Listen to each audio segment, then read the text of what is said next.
What's up guys, it's me Strawhead Nate and I'm back this month with a new Boruto 2 Blue Vortex video. This time we have chapter 23 of the Timeskip titled The Strong. And this one continues the big climactic battle between the boss of the Shinju, Jura, and our main character Boruto, and things are not looking good for the good guys in this chapter. It's a very action-heavy chapter, so the video could be on the short side, but there's still a lot to talk about relating mostly to the end of the chapter, with the arrival of KAWAKI to the battlefield. That's right, KAWAKI is now part of the battle in the Land of Wind to help out his brother Boruto against the Shinju threat. And there's a whole bunch to discuss with his arrival, so stay till the end of this video for all of that. Now, let's jump into the video after you like the video and subscribe to the channel. To begin the chapter, Konohamaru is arriving to where Mitsuki is after he was commanded to do so by Boruto last chapter, and he stumbles into Mitsuki standing over the bodies of all of the claw grimes. So Mitsuki pretty much took them all out by himself, and that's no small feat for Mitsuki. These claw grimes were shown to be at least Jonin level, and Mitsuki dealt with all of them. But the student and the master then discuss where to go because Mitsuki wants to help Boruto, who's his son, and Konohamaru wants to go to the rendezvous point. That's where Boruto told him to go, and that's the smart decision because they have the thorn bulbs of Ryu and Matsuri. And it's weird because Jura, the Shinju, is more focused on taking out Boruto now than saving the thorn bulbs of his comrades. In the end, the two of them decide to go to the rendezvous point that Boruto told them to go, with the body of Sarada hoisted over their backs. And Araya is nowhere in sight, so he's likely taking care of the body of Yodo. But now we get back to the battle, which will take up most of this chapter. Boruto is already wounded in the waist area because of the time when he was trapped by Jura's Earth-style attack, so he's already at a disadvantage going in. And then Jura shoots a Biju bomb at Boruto, which he easily evades, but Jura keeps the attacks coming, sending Biju bombs at Boruto like bullets. And Boruto then uses the Minato special by throwing his kunai at Jura and then using flying Raijin to teleport behind him and get the surprise on him. And this is a smart move for Boruto if he was facing anyone else, but Jura is just way too fast. So Jura is able to react and quickly knock Boruto's sword out of his hands before he's able to slice him. And Boruto isn't done yet, so then he teleports down to where the sword is on the ground, and then this time he's able to successfully cut off Jura's foot. And this would be a win if Boruto was fighting a human, but he's not. He's fighting against Jura, a Shinju, so this is kind of nothing to him. He's able to just heal that right back up. And then Jura then hits Boruto with an onslaught of jabs to the chest, so it's not looking good for him.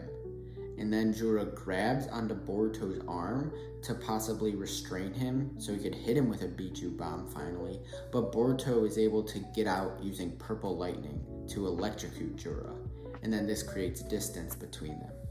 Some people might see this up to where we are now as a draw, but it's really not because Boruto is slowing down and Jura is not. Jura has too much stamina compared to Boruto. And Jura decides that it's not getting anywhere trying to Biju bomb Boruto, so he's gonna just clobber him to death instead. And that happens just like Jura wants it. He knees Boruto, punches him, slices him with his nail, and Boruto's getting flung across the battlefield left and right, so it's not looking good at all. When he tries to cut Boruto again with his nail, Boruto then blocks with his sword in a last-ditch effort, and remember his sword is Sasuke's sword from before, so it's a sentimental object to him. And this sword gets chipped by Jura's fingernail. And in this moment of shock that Boruto has, Jura is able to kick him to the ground. And Boruto is disappointed that he can't live up to his master Sasuke's training. And now we cut away from battle, where Ada is unable to watch this brutal fight that's happening in front of her. And Kashin Koji is also freaking out because Boruto made a stupid decision to go to the Land of Wind. And then Koji tells Ada that he's getting an update, so wait, this could be big. And now Koji uses his 10 paths ability to see into the future, which is shown for the first time in live timing, and his eyes roll back in his head and he enters like a universe of movie reels. And Koji says no way when he sees what's on these movie reels, so he definitely saw something crazy, and we'll see what that is in just a moment. So back to the Land of Wind, Jura flies right above Boruto in order to finish him off and end the battle, ending Boruto's life. And then, in a mere instant, there's a pole stabbed through his head, through his eye socket. And that's when we pan up to see Kawaki standing on Jura's back, surprising literally everyone, even Kashin Koji, who can basically see the future. And Koji tells Ada that he wasn't able to foresee Kawaki's involvement until his update just now, which is unusual for him.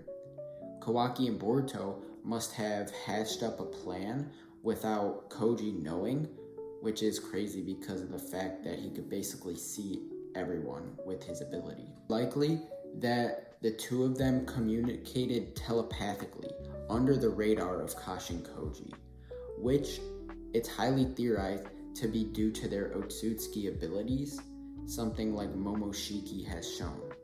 And we also see elsewhere that Konohama and Mitsuki are finally at the rendezvous point, and Delta is there waiting for them, showing that she is also part of this plan that Kawaki has, and if she's part of it, that also means that Amado might be involved too. But back to the battle, Kawaki scoffs at the fact that his attack, stabbing Jura through the head, isn't enough to kill him, and he calls him a monster. But Jura tries turning around to attack him, and then Kawaki displays his abilities, which are just like Ishiki's abilities, to turn small, which basically gives the illusion that Kawaki is teleporting away from the attack. So he dodges this, and then he stabs Jura even more times with multiple black rods, and then when Jura tries to Biju Bomb Kawaki again, Kawaki dodges it once again by turning small and teleporting away, and the Biju Bomb blows up in the distance.